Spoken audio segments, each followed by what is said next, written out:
In April 2009, two young brothers in South Yorkshire carried out one of the most disturbing crimes in modern UK history. The victims were just 9 and 11 years old. The crime was so shocking, so violent, that a judge compared it to the James Bulger case. Yet none of their names have ever been revealed. On that Saturday, two brothers, aged 10 and 11, fled their foster home. They went to a recreation ground in Edlington. They approached two boys, aged 9 and 11, and lured them away by claiming to show them a dead fox. The boys were led into a wooded slope on the edge of town. There, the brothers attacked. They threw the boys to the ground, punched them, and held broken glass bottles to their throats. They told them they would kill their families and even the younger boy's dad if they didn't stay quiet. They then marched them deeper into the woods, where the victims were beaten with rocks and branches, stamped on, and cut across their faces and genitals. One child had his arm twisted until it snapped.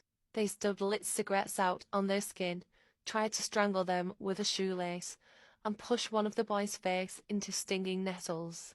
They urinated on them, made them kiss each other, and even forced one to carry out a sexual act, all whilst recording the abuse on a mobile phone. When somebody passed by at the top of the hill, the brothers quickly hid their victims under a plastic sheet. Then they dragged them deeper to an even remote spot.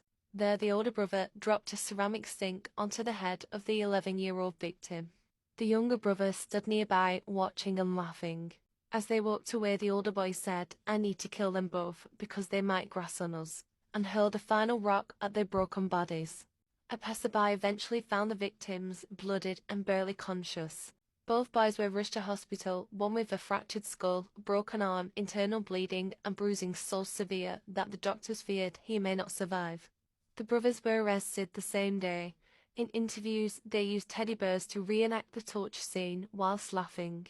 They later admitted causing grievous bodily harm with intent and forcing a child to engage in sexual activity. In January 2010, at Sheffield Crown Court, they were sentenced to indefinite detention with a minimum of 5 years. Because of their ages, neither the attackers nor the victims were ever publicly named. The court granted lifetime anonymity to both brothers. They were given new identities upon release.